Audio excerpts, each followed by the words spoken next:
अस्सलाम वालेकुम। आज के इस लेक्चर में हम फिज़िक्स के 100 एमसीक्यूज़ को सॉल्व करने की कोशिश करेंगे जो आपकी एग्ज़ाम की तैयारी के लिए मददगार साबित होंगे। तो चले शुरू करते हैं। MCQs number 1 which is given that the maximum displacement of the pendulum on either side of the mean position is time period, amplitude, displacement या frequency। क्वेश्चन में कहा गया है कि सिंपल पेंडुलम की जो डिस्प्लेसमेंट है मैक्सिमम डिस्प्लेसमेंट यानी मीन पोजीशन से जो उसका मैक्सिमम डिस्प्लेसमेंट है उसको क्या कहते हैं, टाइम पीरियड, एम्पलीट्यूड या डिस्प्लेसमेंट या frequency. So this is called the amplitude. MCQ number 2, in simple harmonic motion the net force is always directed toward the dash position। यानी सिंपल हार्मोनिक मोशन में net force की direction always किस position की तरफ होती है, initial position की तरफ होती है या एक्सट्रीम या मीन या final position. So it is toward the mean position.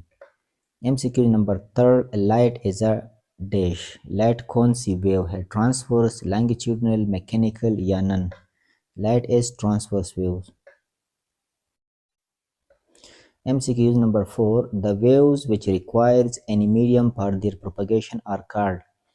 वो वेव जिनको मीडियम दरकार होती है प्रोपगेशन के लिए उस वेव को कौन सी वेव कहा जाता है, मैकेनिकल वेव्स, इलेक्ट्रोमैग्नेटिक वेव्स या both A and B are the correct या none of these.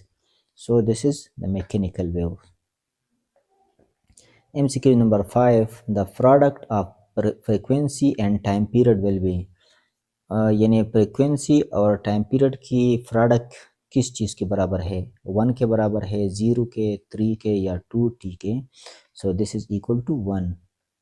So according to this formula frequency which is equal to 1 over time period. So the product of frequency and time period which is equal to 1। MCQ number 6, the period of pendulum is independent of its। यानी simple pendulum की जो time period है वो किस चीज़ पे depend नहीं करती, मास पे या लेंथ पे, एम्पलीट्यूड पे या both A and C. So both A and C यानी टाइम पीरियड मास पे भी डिपेंड नहीं करती और इसी तरह एम्पलीट्यूड पे भी डिपेंड नहीं करते। MCQ number 7, transverse waves consist of. Transverse wave किस चीज़ पे मुश्तमिल है, क्रस्ट पे, ट्रफ पे या बोथ ए एंड बी या none of these. So transverse wave consist both crests and trough. MCQ number 8, the distance between two consecutive crusts or trough is called। यानी दो consecutive crust या trough के बीच का जो distance है उसको wavelength कहते हैं या फेस कहते हैं या एम्पलीट्यूड या displacement. So this is called wavelength. MCQ number 9, the bending and spreading of waves around the sharp edge is called reflection, refraction, diffraction या polarization। So this is the diffraction। MCQ number 10, which of the following is the method of energy transfer। कौन सा energy transfer का method है, conduction, radiation, wave motion या all of these. So all of these are the method which the energy are being transferred। MCQ number 11, in a vacuum all electromagnetic wave have the same। Vacuum में तमाम electromagnetic waves की क्या चीज़ same होती है, speed, frequency, wavelength या amplitude. So the speed remain the same. MCQ number 12, sound waves are mechanical, electromagnetic, longitudinal, both A and C। So sound wave required medium as well and they are also longitudinal। So the option D are the correct option। MCQ number 13, what is the unit of intensity of sound। Intensity of sound की unit क्या है, सो this is what पर metre square. MCQ number 14, the intensity of faintest audible sound is। यानी faintest audible sound की intensity कितनी है, सो this is 10 raised to the power minus 12 watt per meter square। MCQ number 15, which energy conversion occur in an electric bill। Electric bill में कौन सा energy convert होती है, किस टाइप में? सो इलेक्ट्रिकल हीट में कन्वर्ट होती है या इलेक्ट्रिकल मैकेनिकल में? So an electric bill, in electric bill, the electrical energy is converted into mechanical energy and then converted into sound. MCQ number 16, what is the minimum distance between obstacle and source required to hear echo?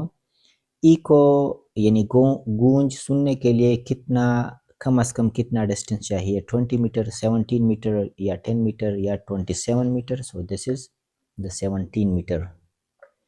MCQ number 17, what is the frequency of a sound wave with speed of 340 meter per second and 0.5 meter wavelength? Question में कहा गया है कि frequency मालूम करे sound wave की, अगर sound wave की स्पीड 340 मीटर पर सेकंड हो और वेवलेंथ इतना हो, तो ये हमारे पास 680 हर्ट्ज फ्रीक्वेंसी बनती है according to this formula V is equal to F lambda. जब हम ये वैल्यू इधर पुट करेंगे तो हमारे पास 680 हर्ट्ज रिकॉर्ड आंसर है. MCQ number 18, the sound waves having frequency greater than 20,000 Hz are called. Sound wave जिसकी फ्रीक्वेंसी 20,000 हर्ट्ज से ज़्यादा हो तो वो साउंड वेव्स इंफ्रासोनिक है या अल्ट्रासाउंड है या अल्ट्रासोनिक है या both B and C. So both B and C, ultrasound and ultrasonic are the same. MCQ number 19, the sound waves having frequency less than 20 Hz, sound wave जिसकी frequency 20 hertz से कम हो तो ये कौन से वेव होंगे? अल्ट्रासाउंड, इंफ्रासोनिक, सुपरसोनिक या none? तो ये हमारे पास इंफ्रासोनिक वेव्स होंगे. MCQ number 20, the mirror which is made up of a part of hollow sphere of glass or plastic is called. तो वो स्पेरिकल मिरर होंगे, लेंस होगा या प्रिज्म या microscope. So this is called the spherical mirror. MCQ number 21, the mirror having its inner reflecting surface is called concave mirror, convex mirror, plane mirror या all of these. So this is the concave mirror. MCQ number 22, mirage is formed by the process of. mirage कौन से process के नतीजे में बनती है? Reflection, refraction या diffraction या total internal reflection.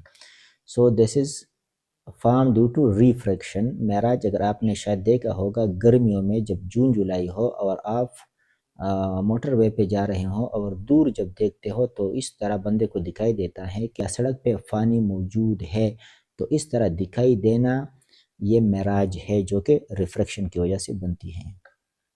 MCQ number 23, what are the unit of power of lens? Power of lens की यूनिट क्या है? सो दिस इज द डायोप्टर.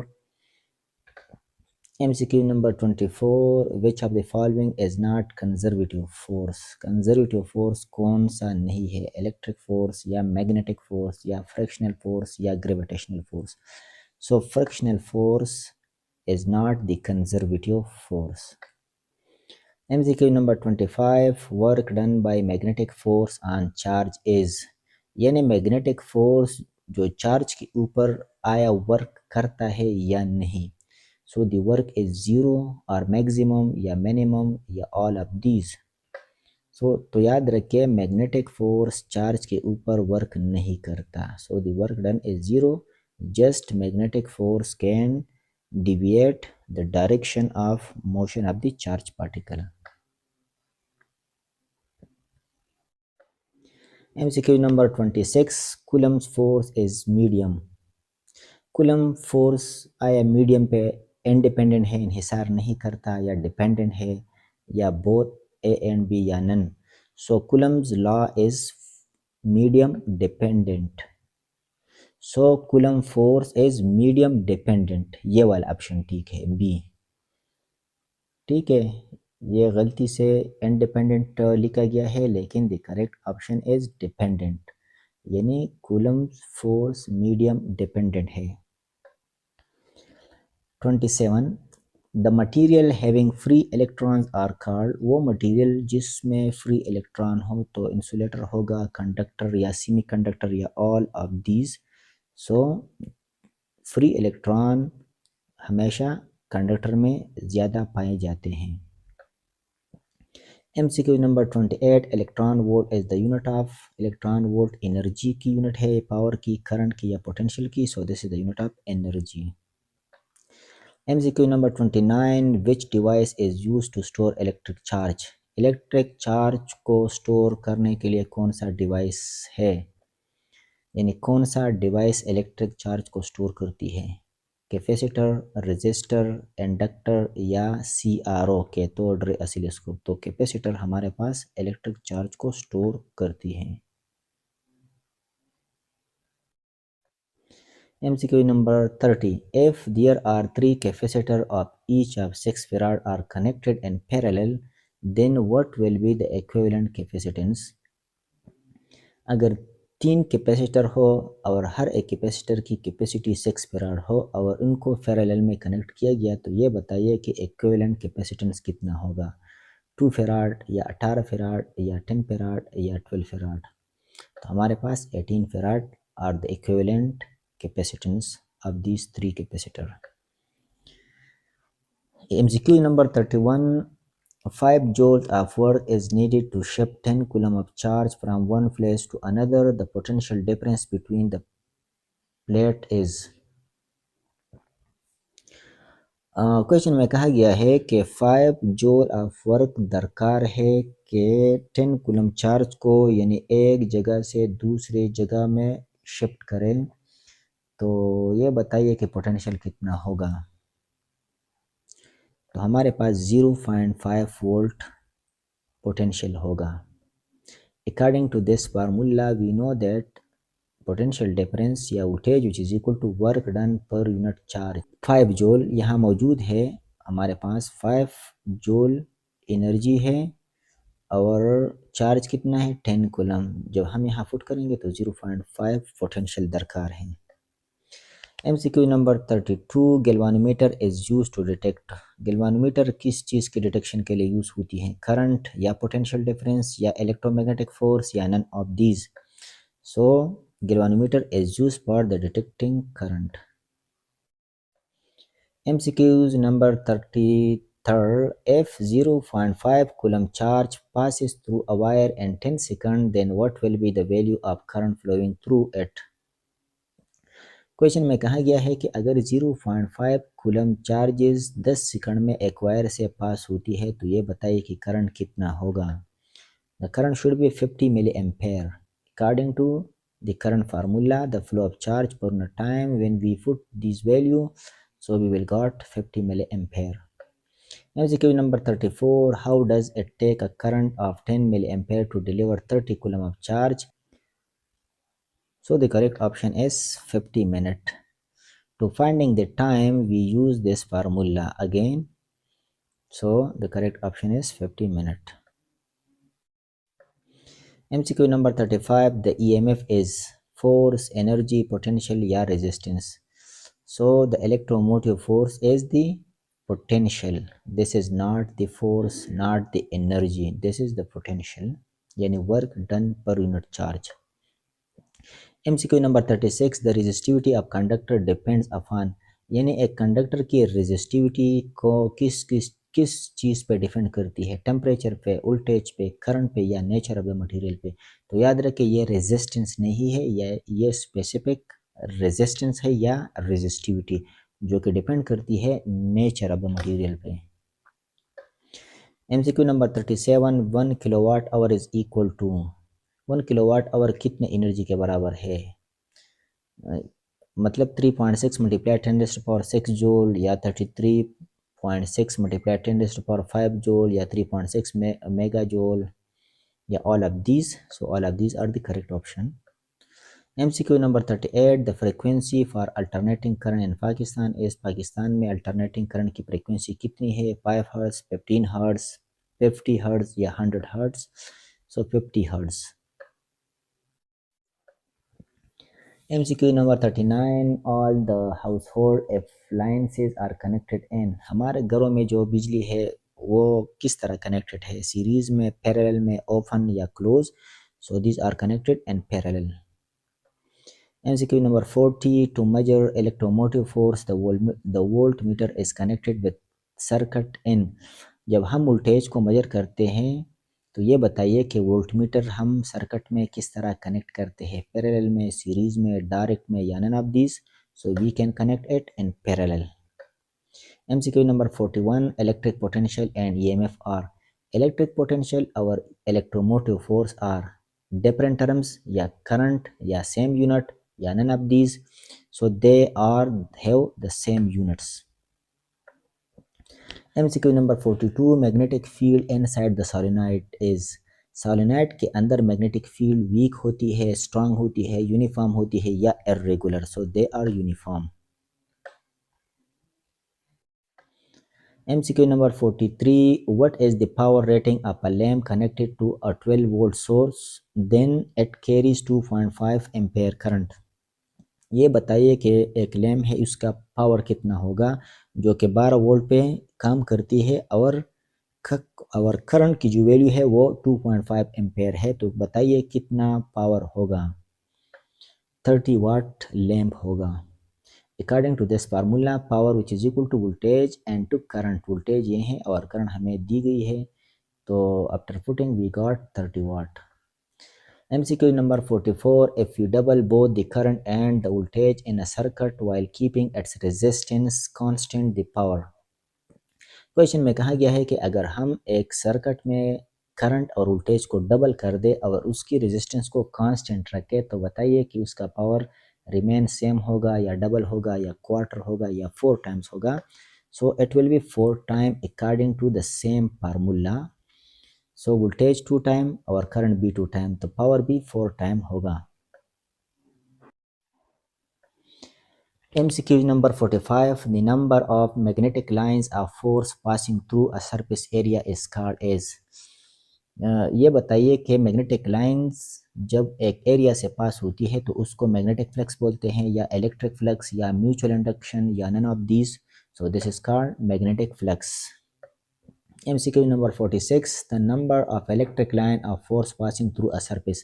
अब ये बताइए कि मैग्नेटिक लाइंस के बजाय जब इलेक्ट्रिक लाइंस एक एरिया से पास हो तो उसको फिर मैग्नेटिक फ्लक्स उसको तो फिर हम मैग्नेटिक फ्लक्स बोलेंगे या इलेक्ट्रिक फ्लक्स या म्यूचुअल इंडक्शन या none of these. So that will be electric flux. MCQ 47, what is the relationship between proton and neutrons। Proton और न्यूट्रॉन के बीच रिलेशन क्या है, तो ये है mass number which is equal to z is the atomic number plus this is the neutron. Proton और neutron को जब हम ऐड करें तो ये हमारे पास मास नंबर देता है। MCQ number 48, isotopes have same. Isotopes की क्या चीज़ सेम है, मास नंबर सेम है, एटॉमिक नंबर सेम है, न्यूट्रॉन सेम है या both A and C. So isotopes have same atomic number but different atomic mass. MCQ number 49, what is the SI unit of radioactivity। becquerel, second, hertz या Newton. तो radioactivity की SI unit becquerel है। MCQ number 50, the highest ionizing power of alpha particle is due to its। यानी alpha particle की highest ionising power किस वजह से है, लार्ज मास की वजह से, स्मॉल मास या अनस्टेबिलिटी या all of this. So this is due to large mass. MCQ number 51, and de excitation extra energy is released in the form of। तो ये हमारे पास गेम आर एस को निकालती है। MCQ number 52, alpha particles contain charges. Alpha particle में कितने charge मौजूद होते हैं, +2e, -2e, -1e या +1e। So alpha particle is double positive ion, तो this is +2e। MCQ number 53, beta particle contain charge. Beta particle पे कौन सा चार्ज होते हैं, correct option is minus charge. MCQ number 54, what happened to the atomic number of an element which emits an alpha particle। जब एक nucleus alpha particle निकालती है तो उसका एटॉमिक नंबर के साथ क्या होता है, यानी एटॉमिक नंबर इंक्रीज बाय 2 या इंक्रीज बाय 1 या डिक्रीज बाय 2 या decrease by 1. So the atomic number should be decreased by 2. MCQ number 55. Breaking breaking of heavy nuclei into smaller nuclei is called. जब heavy nuclei smaller nuclei में convert होती है, उसका breakdown होता है, तो उसको न्यूक्लियर फ्यूजन कहते हैं या न्यूक्लियर फिशन या अल्फा डीके या beta decay. So this is called nuclear fission. MCQ number 56. Release of energy by the sun is due to. Sun जो एनर्जी रिलीज करता है ये किस वजह से है, न्यूक्लियर फिशन, न्यूक्लियर फ्यूजन या अल्फा डीके या beta decay. So this is the nuclear fusion. MCQ number 57. Which among the following has more penetrating power. इसमें पेनिट्रेटिंग पावर किस पार्टिकल के सबसे ज़्यादा है, अल्फा पार्टिकल के, गेमा के, बीटा के या none. So gamma rays have the highest penetrating power. MCQ number 58. Lenz law is in accordance to with the law of conservation of. Lenz law कौन से लॉ को ओबे करते हैं, law of conservation of momentum या law of conservation of energy या charge या mass. So Lenz law is according to the law of conservation of energy. MCQ number 59. Transformer only work on supply. Transformer कौन से supply पे काम करता है, AC पे या डीसी पे या बोथ ए एंड बी या नन. तो याद रखें ट्रांसफार्मर हमेशा अल्टरनेटिंग करंट पे काम करती है. It does not work on DC यानी direct current. MCQ number 60. Transformer works on principle of. Transformer किस प्रिंसिपल के तहत काम करते हैं, सेल्फ इंडक्शन, म्यूचुअल इंडक्शन या इलेक्ट्रोमैग्नेटिक इंडक्शन या electrostatic induction. So this is the mutual induction. MCQ number 61. Which of the following show condition for step up transformer. इसमें यह बताइए कि स्टेप अप ट्रांसफार्मर के लिए जो कंडीशन है इसमें कौन सा करेक्ट है, यानी सेकेंडरी की जो टर्न्स है वो ज़्यादा होंगे प्राइमरी के टर्न से, या सेकेंडरी के वोल्टेज ज़्यादा होंगे प्राइमरी के, या प्राइमरी के जो टर्न्स है वो सेकेंडरी के टर्न से कम होंगे, या all of these. So the correct option is all of these. So these condition for step up transformer. MCQ number 62. A transformer cannot work with.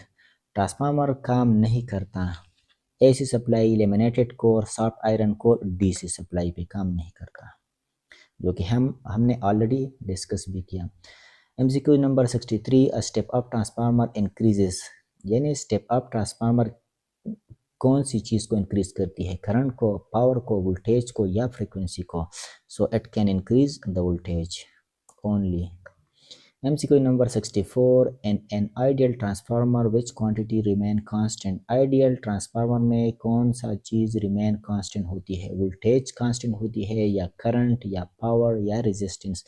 तो याद रखें the power is always constant, यानी transformer can neither increase the power nor decrease the power. MCQ number 65. The time period of a simple pendulum depends on. Time period यानी simple pendulum की जो time period है वो किस चीज़ पे depend करती है, मास ऑफ द बब पे या शेप ऑफ द बब पे या लेंथ ऑफ द पेंडुलम पे या एम्पलीट्यूड ऑफ द स्विंग पे. तो ये सिर्फ डिपेंड करती है time period length of the pendulum के ऊपर. जो कि हमारे पास इक्वेशन है टाइम पीरियड के, वो डिपेंड करती है under the root L divide by G, यानी लेंथ और जी पे सिर्फ डिपेंड करती है. MCQ number 66. A pendulum is taken from earth to the moon, its time period will be. Question में कहा गया है कि अगर एक सिंपल पेंडुलम को ज़मीन से मून मतलब मून पे ले गया, तो अब ये बताइए कि उसका टाइम पीरियड पे क्या फ़र्क पड़ा होगा. तो उसका टाइम पीरियड इंक्रीज होगा, डिक्रीज होगा या रिमेन कांस्टेंट या बिकम ज़ीरो. तो उसका टाइम पीरियड इंक्रीज होगा. रीज़न क्या है, क्योंकि मून पे जी की वैल्यू कम है. जब जी की वैल्यू मून पे कम है तो उसकी वजह से, तो इसी वजह से टाइम पीरियड इंक्रीज होगा, यानी वहाँ सिंपल पेंडुलम एक चक्कर पूरा करने में काफ़ी टाइम लगाएगा. MCQ number 67. At the mean position of pendulum एट्स, यानी मीन पोजीशन पे सिंपल पेंडुलम के साथ क्या चीज़ मैक्सिमम होगी, यानी उसकी वेलोसिटी ज़ीरो होगी मीन पोजीशन पे, या एक्सीलरेशन इज मैक्सिमम, या काइनेटिक एनर्जी एज मैक्सिमम या पोटेंशियल एनर्जी एज मैक्सिमम, तो हमारे पास काइनेटिक एनर्जी मैक्सिमम होती है।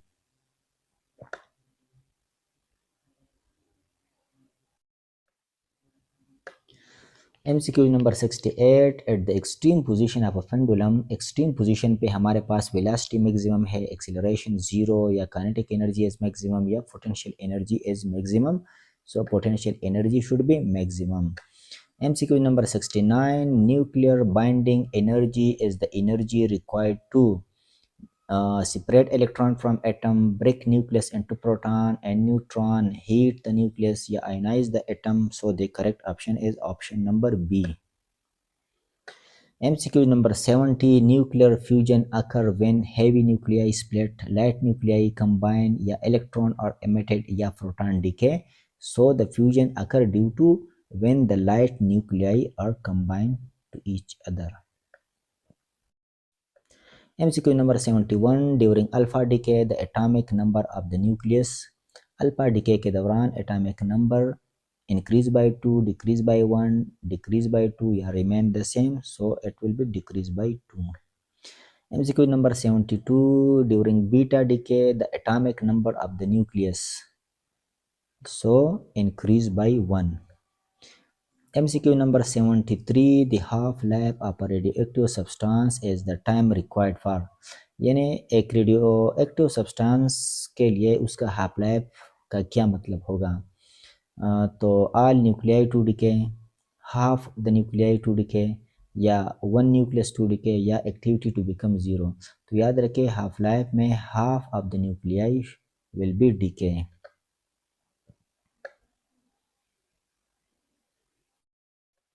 MCQ number 74, which isotopes is commonly used in cancer treatment, यानी कैंसर ट्रीटमेंट में हमारे पास कौन सा आइसोटोप यूज़ होता है, यूरेनियम 235, कार्बन 14, कोबाल्ट 60, या hydrogen 1, so the cobalt 60 is used for cancer treatment.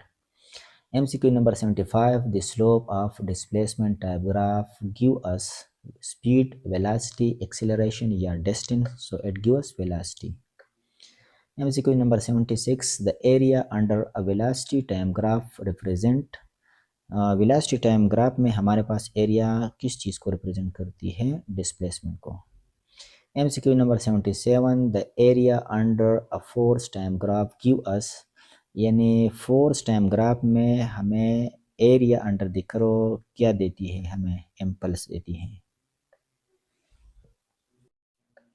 MCQ number 78, the work done by a force is maximum when the angle between force and displacement is, यानी work done कब maximum होगा, जब force और displacement के बीच angle 0 हो, 30 हो, 60 हो, या 90 हो। तो हमारे पास वर्क डन का फार्मूला है W is equal to F D cos theta का 0 which is equal to 1, that why at 0 degree the work will be maximum.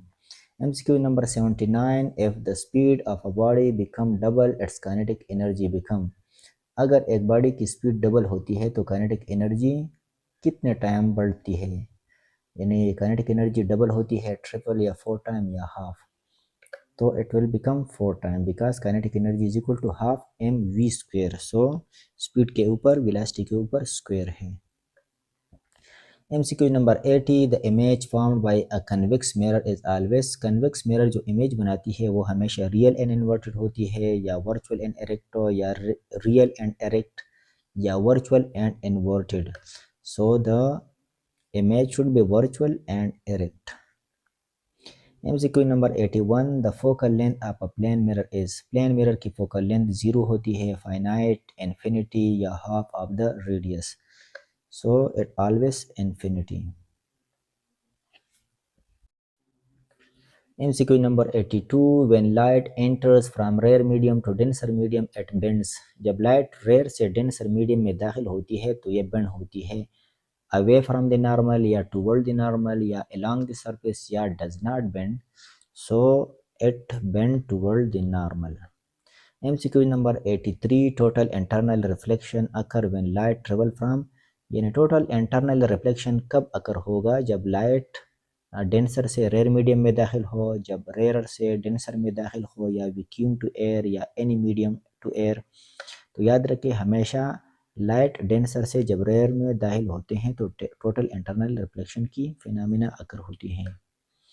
MCQ number 84, the splitting of a white light into its colour. जब white light अपने 7 colour में जब split होंगे तो इस process को reflection कहते हैं, रिफ्रैक्शन या डिस्पर्जन या interference. So this is the dispersion. MCQ number 85, which colour deviate the most in prism. Prism में कौन सा कलर ज़्यादा डिविएट होता है यानी अपने रास्ते से इनहराफ करता है, रेड कलर, येलो, ग्रीन या violet. So violet deviate the most.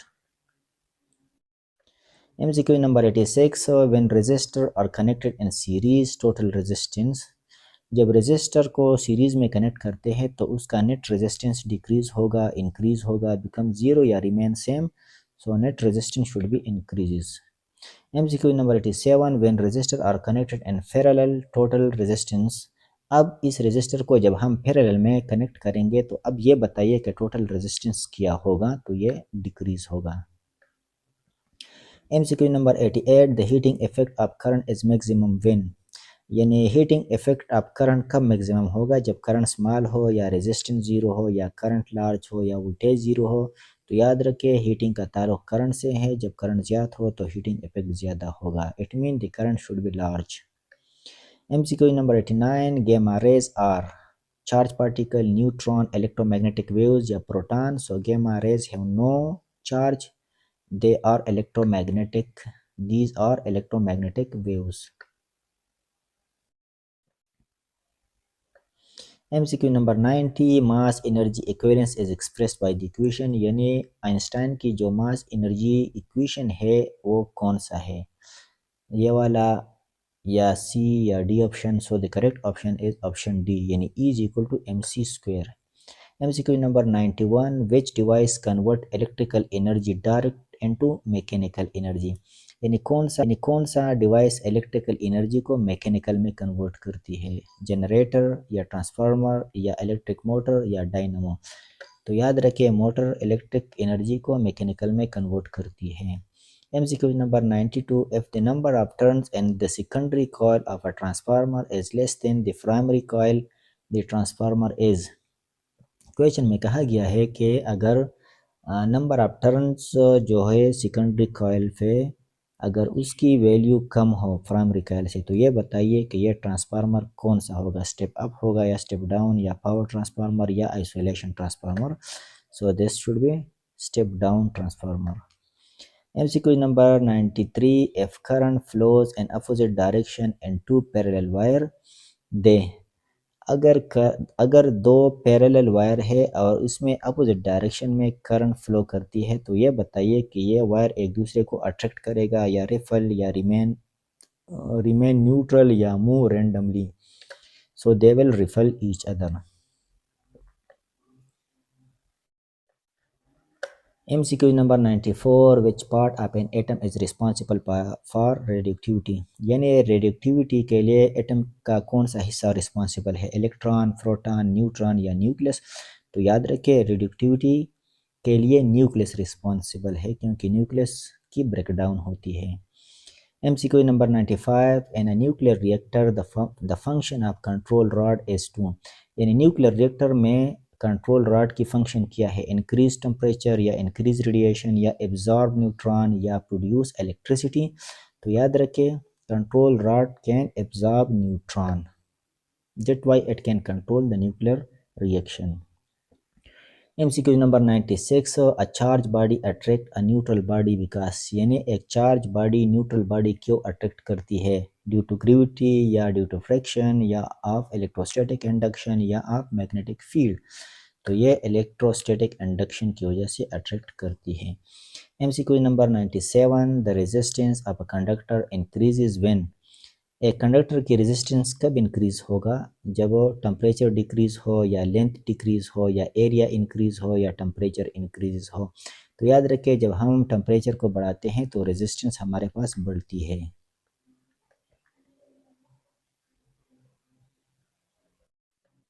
MCQ number 98, which device work on electromagnetic induction. यानी कौन सा डिवाइस इलेक्ट्रोमैग्नेटिक इंडक्शन पे काम करती है, electric heater, electric bell, generator या battery. So generator work on electromagnetic induction. MCQ number 99. Which material is best for making transformer cores? Steel, copper, soft iron, aluminium. तो transformer की core हमारे पास soft iron से बनाए गए हैं।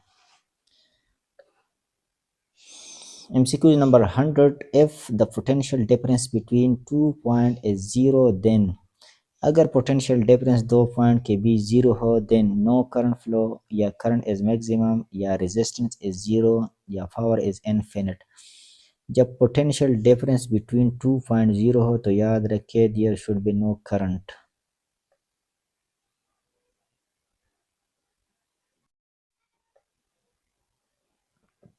Thanks for watching. Don't forget to subscribe. Stay tuned for more MCQs and test preparation video.